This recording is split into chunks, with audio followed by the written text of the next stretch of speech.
Ladies and gentlemen, good day and welcome to the Q2 FY22 earnings conference call of Marico Limited. We have with us today senior management of Marico, represented by Mr. Saugata Gupta, MD and CEO, and Mr. Pawan Agrawal, CFO. As a reminder, all participant lines will be in the listen-only mode. There will be an opportunity for you to ask questions after the presentation concludes. Should you need assistance during the conference call, please signal an operator by pressing star then 0 on your touchtone phone. Please note that this conference is being recorded. Before we get started, I would like to remind you that the question and answer session is only for institutional investors and analysts. And therefore, if there is anybody else who is not an institutional investor or analyst but would like to ask questions, please directly reach out to Marico's Investor Relations team. I now hand the conference over to Mr. Saugata Gupta for his opening remarks. Thank you, and over to you, sir. Yeah, thanks. So good evening to all who of you have joined the call. I hope all of you, your friends and family are keeping safe and healthy.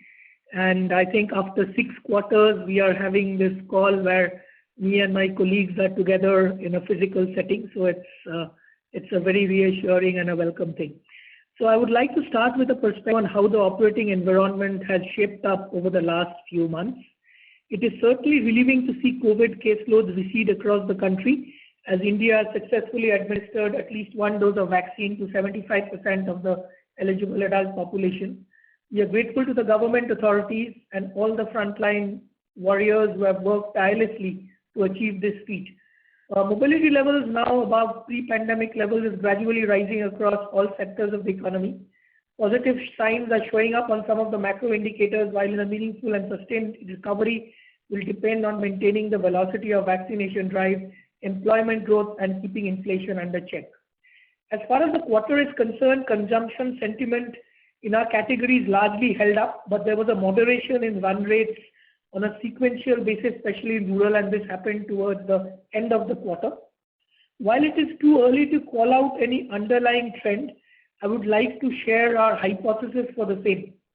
Given that spending on out-of-home categories and services had plummeted sharply, the unleashing of the pent-up demand in this segment has possibly taken up disproportionate share of wallet as consumers increasingly step out of their homes.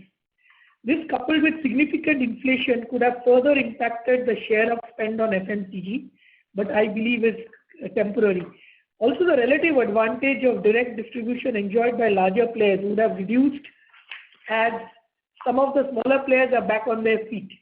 Even Nielsen data indicates a certain slowdown in recent times. However, we are not yet jumping to any definitive conclusion as retail audit pick-up factors are yet to stabilize. Therefore, we would wait and watch for a few months before calling out any slowdown trend, if at all. We have had normal monsoons, and government stimulus continues to benefit a large section of the population in rural, which should help over the near to medium term. In addition, we expect continued overall economic recovery, which should help stabilize consumption. However, the continued high inflation and the global supply chain disruptions are 2 definitive risk factors to watch out for. In most of our international business, all geographies other than Vietnam, the consumption and the market situation continues to be largely stable, although there is cost inflation in each and every market. Vietnam had a tough quarter with severe COVID surge, but we expect it to do better as curves are being gradually lifted with cases coming down and vaccination picking up in the impacted areas. I will now talk about the business performance in the quarter and the outlook going forward. In Q2, consolidated revenue from operations grew by 22% with an underlying volume growth of 8% in the domestic business and a constant currency growth of 13% in the international business.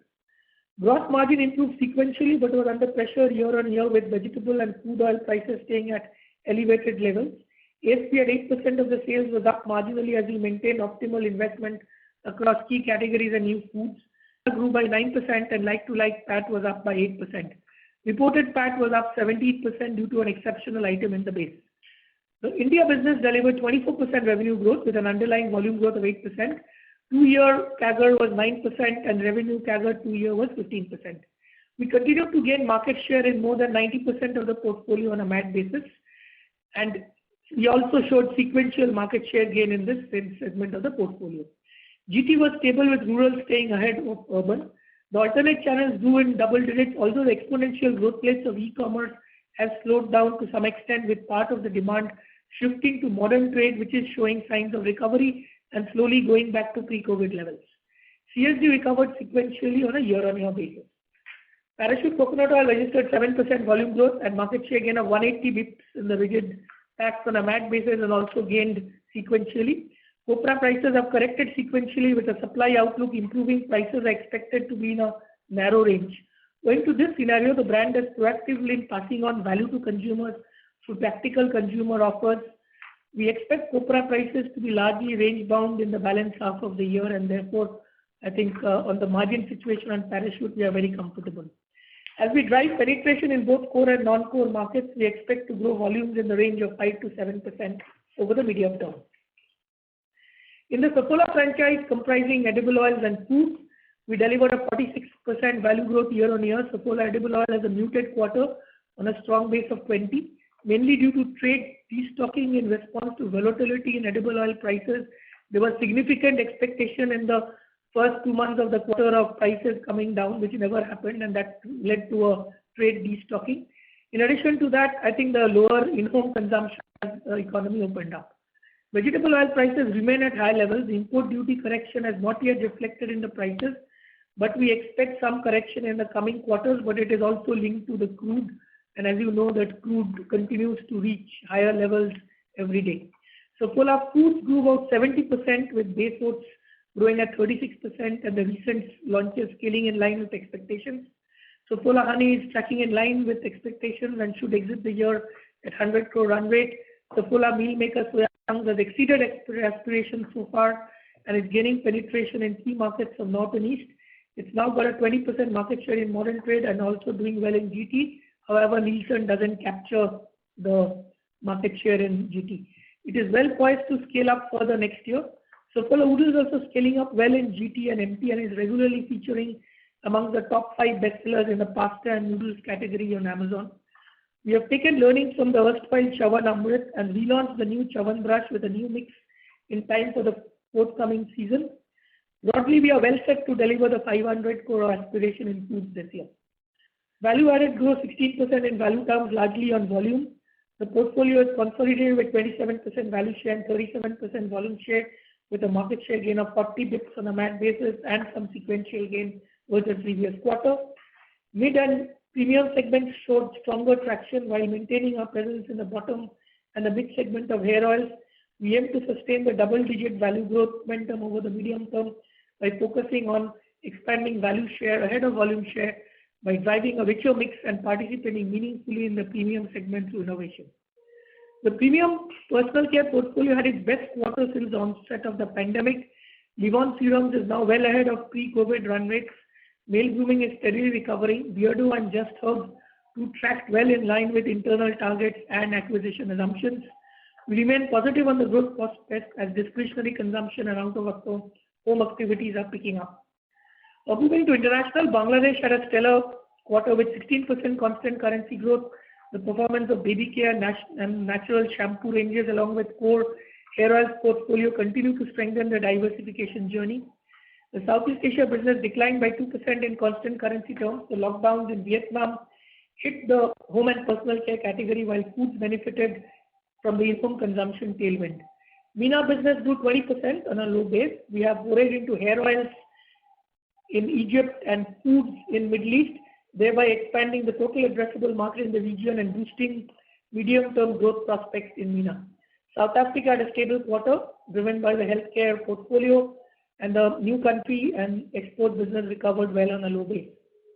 While the demand trend in the near term could be slower, we are certainly moving in the right direction in terms of our strategic priorities that will be key in establishing a sustained, broad-based and profitable growth trajectory over the medium term. We are not seeing any roadblocks even in the near term on our portfolio diversification journey in India, and the foods and the digital-first premium personal care portfolio are making healthy strides along with rapid recovery of our discretionary portfolio. Likewise, the diversification journey in Bangladesh will continue to trend very well in the coming quarters along with some new green shoots of growth in other international markets. Our number one priority is to strengthen the core power brands and drive premiumization journey across portfolios through innovation and infuse new journey in our brands through renovation from time to time. Right pricing will continue to be a key factor in our core portfolio to ensure volume growth. We will also continue to explore TAM expansion with our power brands. We are doing a great journey in Saffola in India and Parachute Advance in Bangladesh, and we will continue to explore these in other markets. Secondly, we are enthused by the tremendous opportunity in value-added foods, immunity and nutrition. We have tasted success and initial beat to increase Saffola's addressable market, and we are on course to reach the 500 crore mark this year. We will continue to be aggressive in driving market share gains and market development of these categories we have forayed into, as well explore a couple of new launches in early FY23 in order to build a INR 850 to 1000 crore portfolio by FY24. The confidence levels in doing this is very high. Number 3, we believe our efforts towards go-to-market transformation in urban and rural will enable us to maintain our competitive edge over the longer term. In rural, we continue to enhance our rural direct reach by expanding our stockist network. In urban, we are sharpening our focus on the chemist and food outlets. We have launched a separate go-to-market model of our food business in 3 metro cities, where we have segregated food outlets, deployed dedicated feet on street, and made specific investment towards merchandising, in-store visibility and promotion. We will extend this across once the prototype is successful and also experiment the same in chemist and cosmetic outlets later. We are also leveraging automation and analytics to enhance the productivity of our entire sales and supply chain network. Number 4, digital is a key pivot for our consumer-facing business today. We are consistently learning and building future-ready capabilities thanks to brands like Beardo and Just Herbs in our fold, while they operate independently of the mothership.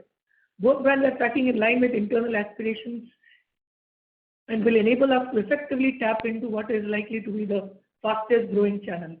These capabilities will help us to scale and broaden our D2C play through both organic and inorganic routes. We continue to aspire to build a 450 to 500 crore digital brand business by 2024.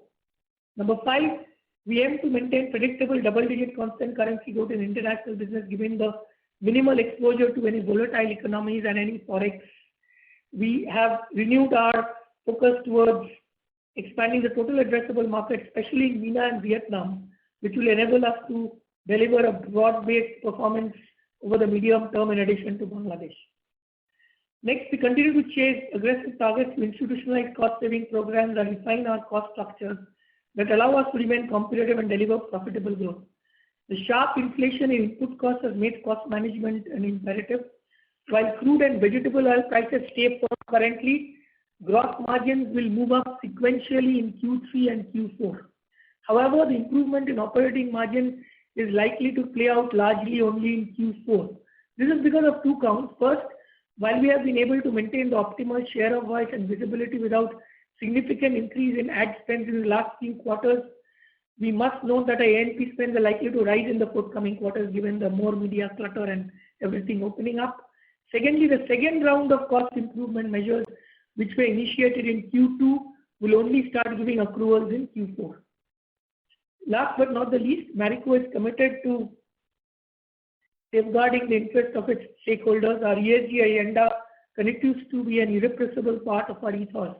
Recently, we adopted a hybrid working model to build locational and other flexibility requirements of the millennial workforce of today. We are also immensely proud to have launched Marico's Inclusion and Diversity Council and charter that reinforces an equal, diverse and inclusive workforce in terms of skills, ethnicity, nationalities and gender.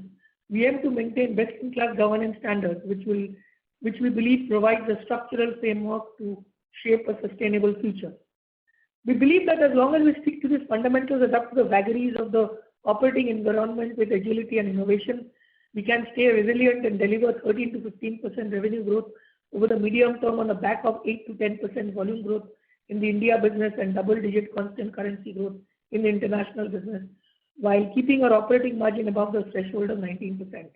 However, in H2 of this year, in view of the current conditions and the very high base of 15% and 25% in India, We are looking at a double-digit revenue growth with mid-single-digit volume growth in India at this point in time.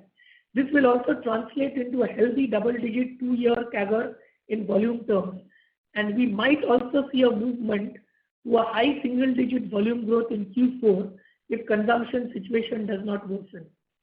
I would like to close my comments by conveying my gratitude to all Marico members and associates for their tremendous spirit and resilience through these challenging times. We hope to keep moving ahead together to build an even stronger and lasting ecosystem by staying true to our purpose of making a positive difference in the lives of all those we touch along with the way. Thank you for your patient listening, and we will now take your questions. Thank you very much.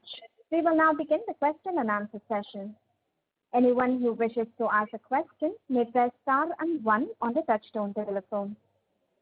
If you wish to remove yourself from the question queue, you may press star and 2. Participants are requested to use handsets while asking a question.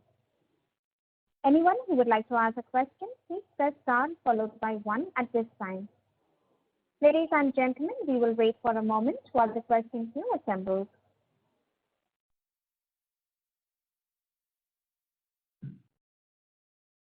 The first question is from the line of Percy Panthaki from IIFL. Please go ahead. Hi, sir. Congrats on a good set of numbers. Just one data point. First, can you give some idea on what is the volume growth for Saffola Oils business? And it's very muted. But not in the negative territory, right? No. Okay. Secondly, just wanted to understand in the digital brands, we have only one brand of material scale, which is Beardo. The others are really very small. So what really gives us confidence that we can go to that 400 to 500 mark? I understand it's good to have a vision or ambition, but at this point of time, what is the level of confidence of achieving that vision or ambition? Just like you said in foods, 850 to 1000 seems like there is a high level of confidence. How would you rate your level of confidence in the digital brands reaching that target? So just to give a perspective, yes, you are. Beardo is going to exit at 100 crores. Now, if you look at even Just Herbs, it will get into a reasonable high scale, and therefore, I think what we will able to share is our exit run rate in Q4. So once we have a certain internal aspiration to a certain milestone to bridge, and I believe if we reach that and we have a reasonable amount of confidence there, I think that should be able to give the confidence to the external world in terms of that ability to reach that 450 to 500. But as the things stand now in terms of sequential growth, Just Herbs will get scaled by the end of the year. Okay.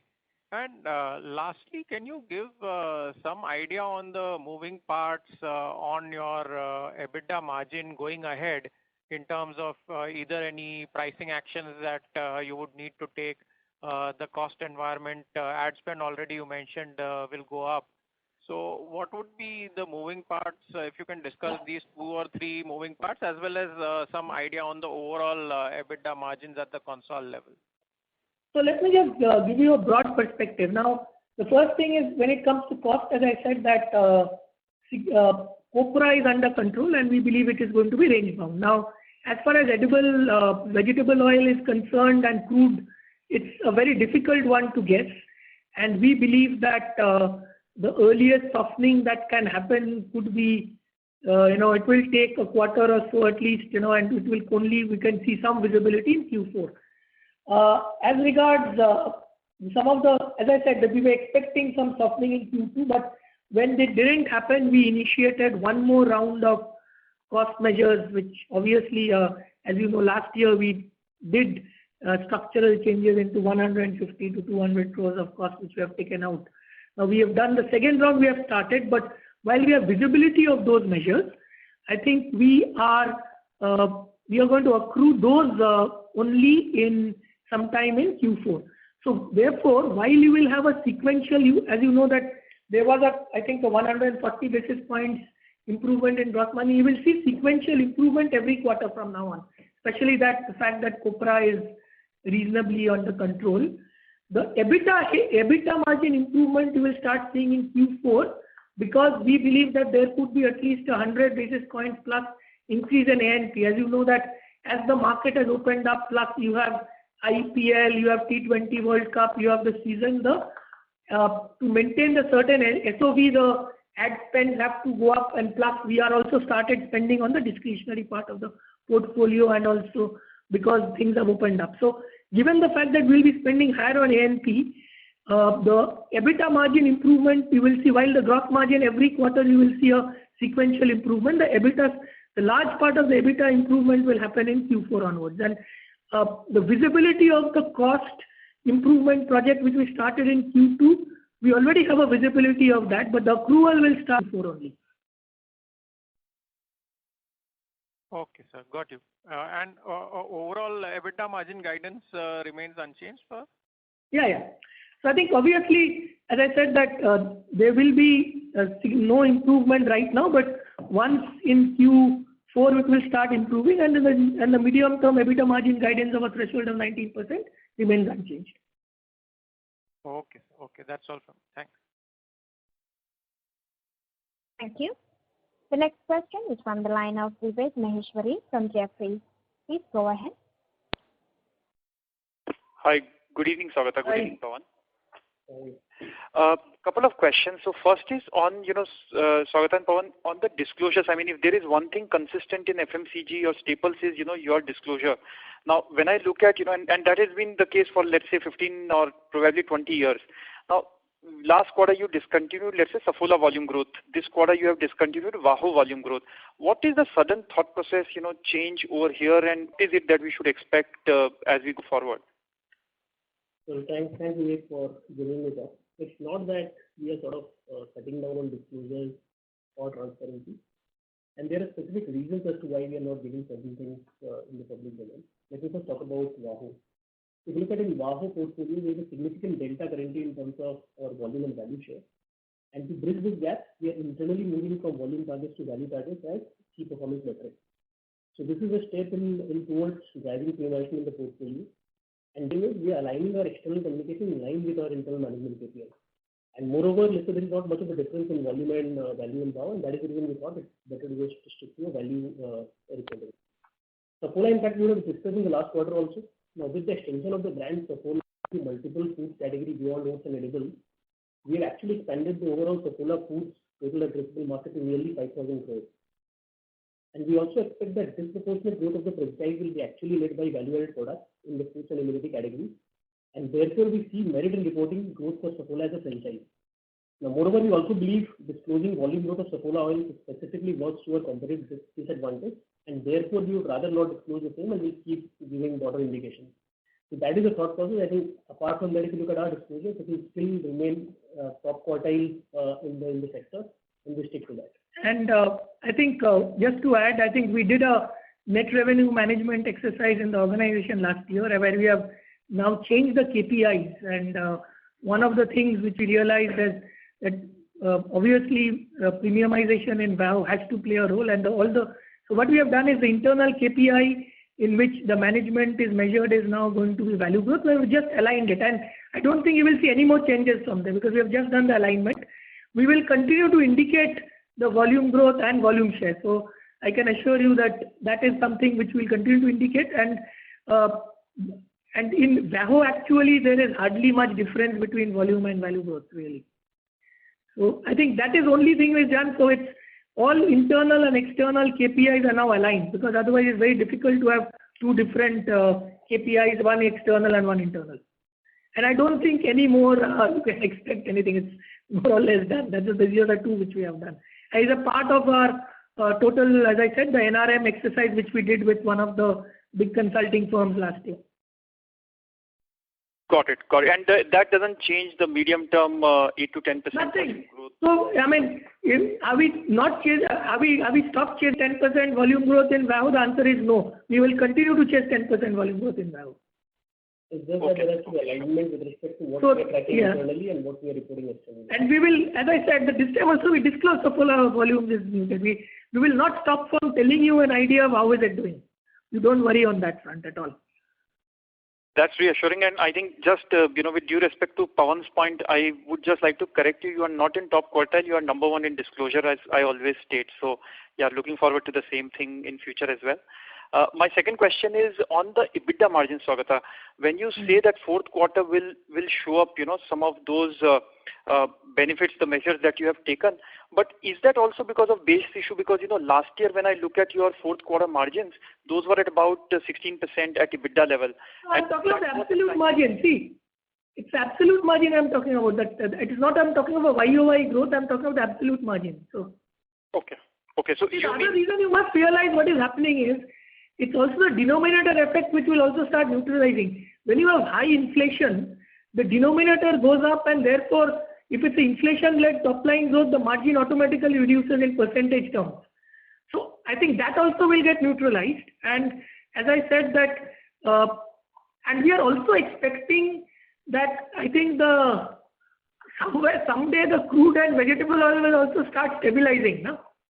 Right now, we are facing three challenges, let me tell you, out of which one is crude, which is having a thing on LP and packaging, and vegetable oils. Thankfully, we have a minor issue, and I'm sure other brands in personal care globally will face a bigger challenge. So we have a similar situation like semiconductors on silicone because of the energy crisis in China. There is neither silicones, and silicones have gone in 100%. Now, fortunately, we only use it in serums. We don't have much shampoos and other categories, in personal care. So it's getting one after another hit.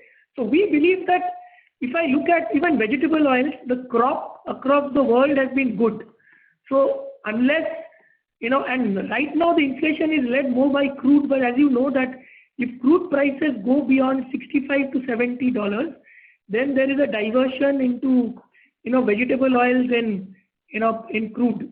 In terms of petrol, they add 10% to 20%. So I think that is supporting. But in terms of the output of the crop, which has happened, whether it's in LATAM or Europe, the crop is decent. So we expect that veg oil someday to correct sometime in Q4. We are expecting the correction in Q3. Unfortunately, in spite of the government duty cut with the crude suddenly going up, this thing never happened. So I think it's a combination of all this, and we believe that you will start seeing the medium-term, targets happening by Q4 sometime. Q4 or Q1 definitely. And the good thing is that hopefully the southwest monsoon has been good. The northeast initial indications should be okay, and therefore copra next year also will be comfortable. Okay, got it. And just two very small questions. One is when you talk about, let's say, Beardo turnover 100 crore exit or 450 to 500 crore by 2024 of D2C. These numbers, when you talk about, these are accounting revenues or let's say so-called GMVs? No. Unfortunately, I wish I would have done this. So then I would have been, having a valuation 5 times GMV, 1,000 crore valuation of Beardo. Because unfortunately, we are poor people. We have to go by net realization. Okay, so Beardo 100 crore net? Yeah, net. That unfortunate part of it. We don't have the luxury of GMV. I wish, my board would have allowed that. Yeah. Got it. And last very small question on Chyawanprash.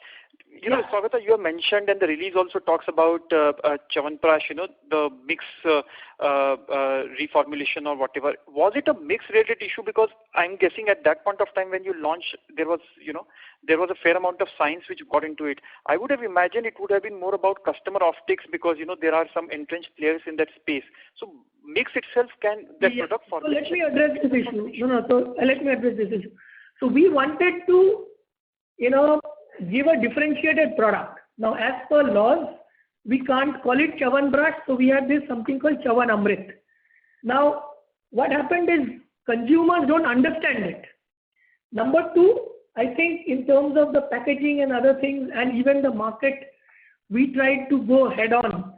And now I think we have a different strategy. We believe that, if you look at, I'll give you an analogy. I think, in terms of, it's a little modern Ayurveda. Saffola is a modern brand, and what has happened post COVID is that earlier the significant dominant consumption was in the Hindi heartland of this category, but post-COVID, and which has stayed on, although the growth rates of these categories have gone down, there is now adoption of this category in West, South, and amongst higher LSM consumers. And this is where Saffola comes in, and if you see this packaging is differentiated, it's far more modern, it's not, and we believe that given our experience in honey, for example, in honey, we still have 20% plus share in e-com. We have 10% share in modern trade nearly, and therefore we know how to play these categories in these two channels. So I think we started off trying to do GT in 1 or 2 markets. I think we have completely revamped this strategy, and we believe by doing this, we are actually, our resource allocation and our channel strategy is far more focused, which is our strength as opposed to places where we don't have a right to win. And I believe and these channels now have a critical mass, which didn't happen when COVID had just started. So let's wait and watch. And as I said that I think we have done 4-5 things in food. As you know, new products, you have a certain success rate, and therefore we have to have the appetite of some failures, But sure. I think we are determined to make it a success. So I think the resilience in the team, and I think our ability to do foods has, I think, improved by at least 10x times. So even if we fail, we stumble, we will get up and start running again until we get the success. Right. On that note, thank you and wishing you all the best to you as well as your team. Thanks. Thank you. The next question is from the line of Prakash Kapadia from Anived Portfolio Managers. Please go ahead. Yeah, thanks for the opportunity. A couple of questions from my end. On VAHO, despite the low base growth, seems to be slightly on the lower side. Is it fair to assume with opening up of work, offices, and the entire unlock, this should grow at a much faster pace in the coming quarters? I think, see, the base is 4%, and I think you have to look at from a run rate basis, and I think on the run rate basis, it's, I think, fairly, so I don't see any, so there has been a double-digit volume growth, and as I said that out of the 16%, largely it has been volume growth led, which is a double-digit volume growth. So I think we are tracking sequentially fair, and I think what is most encouraging, it's a broad-based growth where some of the mid to premium brands have also started showing growth. And as you know, historically, between 2018, 19 to 20, we had growth largely led by BOP and Shanti Amla, where we had a issue with some of the other brands. Now, all the brands, it's a pretty broad-based growth. I think so. I believe that we still have a task to do at the top end, which is hair fall and other premium end. But that is something we should be, we are determined to do, because that will start, bridging that volume and a value share gap. So I don't think in terms of a run rate, there is any concern as far as the value-added hair oil is concerned. And as I also alluded to it, if you look at all HPC categories, especially in rural, it has shown some kind of a slowdown, especially in August, September, and this is the data in Nielsen also, which is it's showing in rural slowdown in all HPC categories, likely less in food. Right. And you mentioned, about some of the cost initiatives which will show up in Q4. Can you quantify a number for FY22 and which are the areas? No, it's not possible. I think we are looking, as I said, that we keep on looking at cost. It's as I said, that it is a very, very institutionalized approach in our organization. And I think, as I had told you, between the last 18 months, we had taken anything between 150 to 200 crores out. Because if you look at the inflation is anything between 600 to 800 crores, if you add everything, that's the kind of inflationary hit we have had. In spite of that, I think we are holding on reasonably well, and that is because we have had these things. To be frank, we never thought that there'll be one more surge of inflation, which is crude and vegetable oil led in Q2. When it started happening in August, we have started a series of measures. We have the visibility of those initiatives, but since some of them take time, it will start accruing in Q4. But as I said, that will take care of, while in Q3 the sequential margin growth will get neutralized by the sequential gross margin neutralized by A&P. In Q4, these measures, along with the sequential gross margin growth, gross margin movement, will actually lead to a leg up in EBITDA margins in Q4. Understood. And lastly, we've always maintained, taking calibrated price increases and focuses on maintaining volume growth and market share. On the domestic business, given whatever has happened on the input side, what kind of a price hike would have we taken at a domestic portfolio level, if you can share a number? So if you see the volume value difference is 8 and 24, so the price structure is 16%. Obviously, it varies from brands, like in Saffola, it has been as high as 50% almost. Okay. And just one data keeping question, what could be the capex for next year? You can take it in the range of about 150 or so. Okay. Thanks. Thank you. All the best. Thank you. Thank you. The next question is from the line of Arnab Mitra from Credit Suisse. Please go ahead. Yeah, hi. Thanks for taking my question. My first question was actually on Saffola edible oil volume. So this quarter's muted volume growth, as you mentioned, in your how much of it could be due to the trade destocking issue? Why I'm asking it is, you from ever since the pandemic started, you've had 6-7 quarters of very high growth. Do you see this as a situation which could last for many quarters as you kind of as people go back to their normal life, or is it a lot more to do with the trade element of component of destocking? So I will let me just give you a flavor of it. The STRs in trade has definitely come down around 3 to 4 days. Okay, and as you know, edible oil, the STRs anyway are thin, so percentage STR reduction is significant because people don't keep more than 7 to 10 days stock in because the reason is they were anticipating every week that there'll be a fall. Okay. The second thing that has happened obviously is, in terms of the channel mix in the where e-com and modern trade, while modern trade growth in Saffola has not got compensated because e-com has come down, and I think a significant portion of the economy opening up, we believe that the total consumption in at high LSM households, which Saffola consumers have gone down. Lastly, and now we will have to get data, is that we believe that this continuous high inflation and these prices will or we could potentially slow down adoption into the brand, but that is where we are waiting and watching on this because, as you know, yes, the second half also has a 17% volume base. Having said that, I think once things start softening, which should ideally happen sometime in Q4 and definitely next year Q1, I think things will come back to gradually to normal. Okay. Thanks for that. And just carrying on from one of the previous questions, if your Saffola volumes are going to remain muted in the near term, and the base for VAHO is definitely higher. You had a very strong pickup last year, second half. Do you feel confident about that mid-single digit kind of a number, especially in the context of, as you mentioned, some form of a rural slowdown also coming through? Or, is there a risk to that number also if the current situation continues?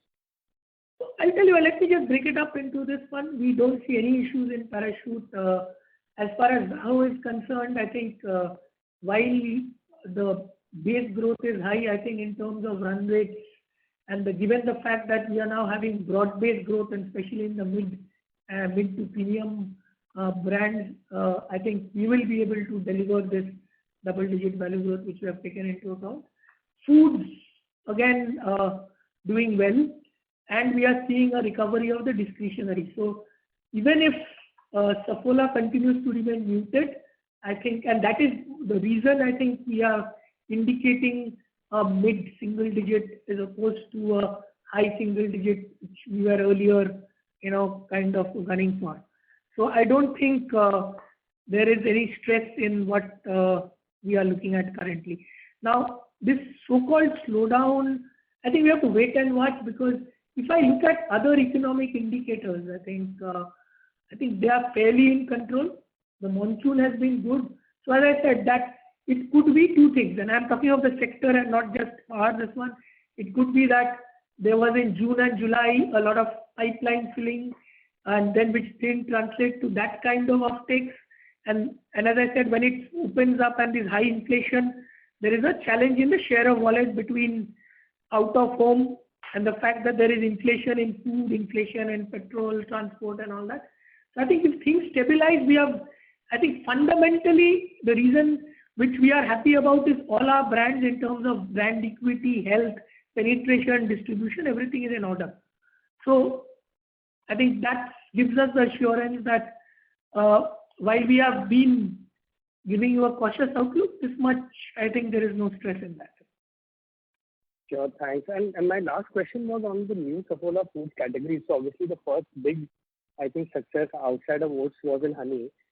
So in honey, just wanted to understand the journey of distribution expansion. Have you entered into GT? What kind of distribution do you have there? And are you seeing offtakes in GT if you have entered in these areas, or is the brand still very much e-com modern trade and it will remain so for at least the foreseeable year or so? I think we have started our GT expansion, and as I also alluded to that, given now that we have critical mass in foods, which should be hitting 500 crores, we are also starting a differentiated GTM for foods in 3 metros to start with, which will extend it. And I believe in the high weighted D outlets today, honey is present, and we hopefully we should be able to, now the next growth will be through GT, because I think we have had significant gains in both modern trade and e-com. Soya chunks actually is a significant GT product, and therefore while we have 20% share in MT because others are not present, like in West Bengal, which was our test market or prototype market, we have a very high presence in GT and significant distribution. So I think now the journey is going to be significant investment behind food GTM in GT, and we expect the next growth to come from there, because even if you have to succeed in noodles, you have to move and get a critical mass. So therefore, in the high weighted D outlets in food, we will definitely have a significant presence and a significant amount of investment. Okay, thanks so much, and all the best. Thank you. The next question is from the line of Shirish Padesi from Centrum Capital. Please go ahead. Yeah. Hi, good evening, Saugata and Pawan. Thanks for the opportunity. I have 2 questions. The first question is that you said the rural, you are seeing this strain. Is there any specific pockets you are referring to, say, Middle India, or it's in general you are saying this comment? So I think there are certain pockets, but very difficult. As I said that, see, this is something which started happening towards the end of August. We are seeing it in September and it continues. All I can say is it is better in the south. This much I can tell you, that south is not that impacted. South is not impacted? No, relative, at least for us. And that's why I said no, that we don't see any stress in parachute at all. Okay. The other question I have, you try to target about 500 crore from the digital brands next 2-3 years. If I do quick maths, it's roughly about 5% of the business which you're targeting from this channel or maybe products. So your commentary, what you're saying, single digit looks little lower, or are you been trying to more conservative? No, that 5% that is in 24, and by that time I think the turnover of the company will be higher than 10,000 crores. My guess is it will be 10,500, 11,000 crore in between. Fine, but that is, Shirish is not very clear on the question. What Saugata has mentioned is that we are expecting mid-single digit growth in H2, and the contribution from this portfolio will be of course 5-6% as we move ahead. And we are talking not about, now, because we're talking about 24 crores by FY24. That could be, so that will be around. So okay, sure. Does that help, Shirish? Yeah, that I understand. Just one follow-up on that, and that's my last question.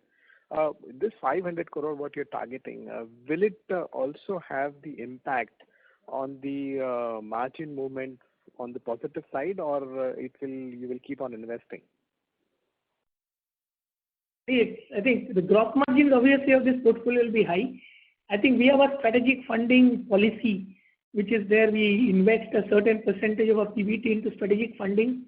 Now, that policy remains the same. It's just that we are investing behind digital brands versus this. So I don't see any significant impact on that, but certainly this will positively impact the gross margin definitely. Sure. All right. Thank you, and all the best to you and the team. Thank you. Thanks.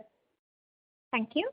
The next question is from the line of Harit Kapoor from Investec. Please go ahead. Yeah, hi, good evening. I just had two questions. First was, on the, the new go-to-market investment which you made in the food business. I just wanted to understand, is this a precursor, to probably over the next, say, 12 to 18 months, an even more, aggressive new brand launch or looking at new products to kind of, get you 850 to 1,000 crores, target, and hence you're kind of building this up over and above the fact that you want to build GT into all the existing brands as well? So I think one thing we realized that, our current strength was modern trade and e-com and grocery. Okay. Now modern trade and e-com, and therefore when food got launched, our right to win in modern trade and e-com was very high, and we established significant share. Now, if you look at penetration of oats and savory oats, it's still a consolidated penetration. Now, when we are getting into things like noodles, and now that we have a range of foods, we decided that it makes sense because selling some of the other mass items and food, whether it's replenishment, selling in pieces, managing stock freshness, they are different skill sets. And the current set of, the last mile distributor sales force or the current set of merchandisers may not be equipped to handle specialized food outlets, which are largely today, open format, which needs a certain level of servicing. It could be twice a week. And therefore, I think we have set this up. And the second thing is, obviously, yes, we are looking at entry into one or two categories. And I believe our food GTM will become an attractive proposition for, potential startup acquisitions, because they will now have a ready-made GTM for us to scale up. And tomorrow, if I want to, look at even acquisitions in the food business. Got it. Very clear. The second, point was on the VAHO business. Now that you've got the mid-premium and premium business also, kind of firing and it's broad-based growth, assuming that you continue to, do well here and, probably add new product here, is there a view that maybe, within the next 2-3 years, structurally the margin profile of this business, especially the gross margin level, can be higher, kind of aiding your overall India business? Because, So let me just, So let me tell you, I think you are largely right that the fact that a significant part of the growth of VAHO was led by Shanti Amla, and Shanti Amla, since we have a discounted price strategy, and also the fact that a significant action in the market in the previous 2-3 years happened in the bottom of pyramid, which is, mustard and other things. Now, if you ask me, this will definitely happen only when we aggressively participate. I think some improvement will happen, but a substantial improvement will happen when we have a much more significant presence in, like things like hair fall or a premium almond kind of an oil. Or we get into, what I call premium participation today, which Wow, Mamaearth and those kind of brands have. So I think it's a journey. I will think it will happen in 2 stages. First, the fact that we have stabilized the mid, which is premium for us, but is not still premium for the market. The next stage has to be participation in premium, far better presence in hair fall and some other segments there. So it definitely will happen in phases, but you are absolutely right. Our endeavor is to And one of the reasons we have changed the KPI to value and focus on that is to endeavor to improve the margins in that part of the business. Got it. Wish you all the best. Thank you so much. Thank you. Ladies and gentlemen, you may press star and 1 to ask a question. The next question is from the line of Aditya Suman from Goldman Sachs. Please go ahead. Hi, good evening. A couple of questions. One is, can you give us a sense of how inflation is playing out in your international markets, and whether you have enough pricing power to sort of offset that? And secondly, in terms of Parachute,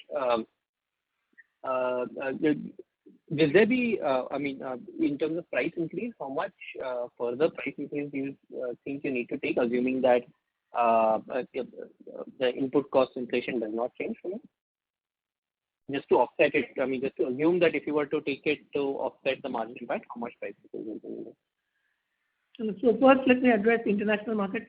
I think the international market, given the portfolio, is completely different, and also, as you know, that we use in Bangladesh and other markets the copra which is sourced from other markets. So while there is inflation impact, the inflation impact is little less, and therefore we have managed wherever possible, and we don't see any significant margin strain there.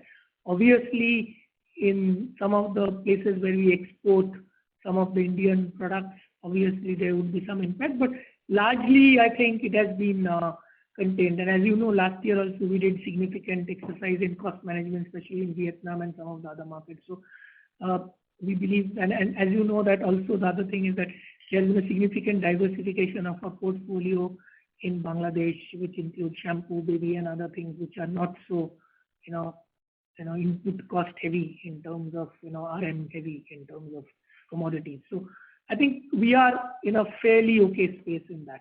Coming to Parachute, actually copra has sequentially reduced, and therefore we have taken a little bit of a price correction. There has been an 11% sequential reduction in copra prices, and as you know that we are very clear now. We have been extremely proactive in managing prices because we have learned our lessons of the past. We have actually taken actually a price marginal tactical through price promo, some price correction actually we have taken in the last starting September and even now as we speak.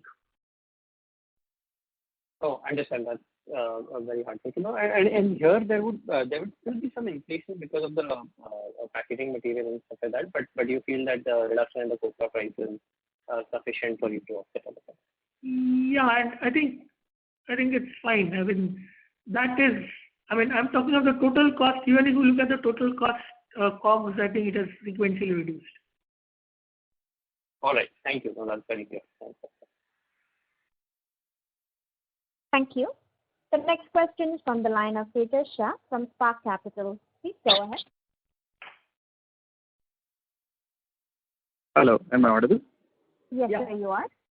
Yeah. Hi, Saugata. Hi, Pawan. Thanks for the opportunity.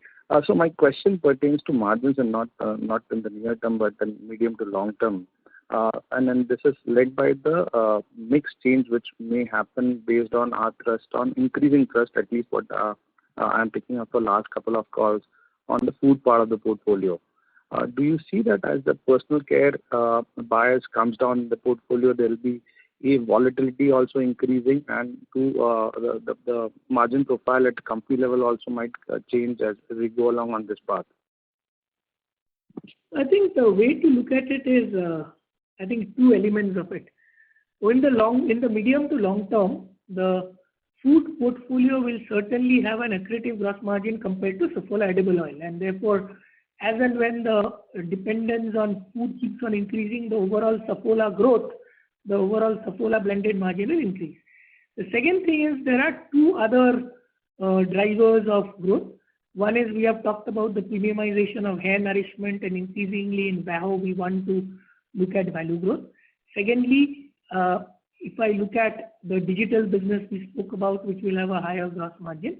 And thirdly, I think we believe now that the COVID thing has stabilized to a large extent. Some of the drivers of growth which was stagnating, which is male grooming, serums and other part of the business will also start growing. So if I look at the delta of top line, coming from these versus food, they are more or less aligned, and therefore the blended margin we don't see. In fact, we believe actually the blended gross margin will improve because we are reducing our dependence on commodity driven this one, which is where, or pricing driven ones, which is basically Parachute coconut oil, Saffola and Shanti Amla, which is a price point driven brand. So these three, the proportion of these three to the total sales will actually come down. And our problem, as I said, that therefore that will also ensure that the volatility is slightly lower. Very clear, Saugata. Second question on digital first brand portfolio. So today when we look at the portfolio, it is again personal care heavy. So is that platform not suited for food launches or D2C experiments there, or as of now we are consciously focusing on one part of the portfolio only? If you look at the unit economics, it is far more, conducive to personal care, because you need a AOV or of $8 to $9, you need a GM1 of 65-70%, and therefore, and because you need a high ACoS, ACoS is usually 100% in year one for any successful D2C brand, collapsing to 80 and 50. So with this kind of unit economics, it's very difficult. So it's perfect for a brand which is a 350 to 500 Indian rupees with a 65 to 70 GM. This is very difficult other than the kind of products which is high-end nutrition or, very specialized foods. But if you look at food brands, for food brands, the easier crossover can happen with, availability in modern trade and specialty food outlets, versus D2C brand. I think the crossover to brick and mortar can happen only after 60-70 crores of NR, or 100 crore plus of GMV. So I think that's the difference, and therefore having a 60% gross margin food, I'm sure people do it. There are brands today in the space that do it, but then what happens is that total addressable market becomes limited, and food, our focus is far more on scale. Sure, very clear. Thanks, and happy Diwali to the whole team, and all the best. Thank you. Thank you. Ladies and gentlemen, due to time constraints, that was the last question for today. I now hand the conference over to the management for closing comments. Thanks a lot for listening on the call. To conclude, we had a satisfactory quarterly performance with largely broad-based growth both in India and international markets. However, the demand trends in India in the last month or so keeps us watchful in the near term. While there is a comfort around cocoa prices, high inflation and other raw materials will put pressure on the margins, and that can lead to modest profit growth in second half. If you have any further queries, please feel free to reach out to our IR team, and we'll be happy to address the same. That is it from our side. Wish you all a great festive season ahead.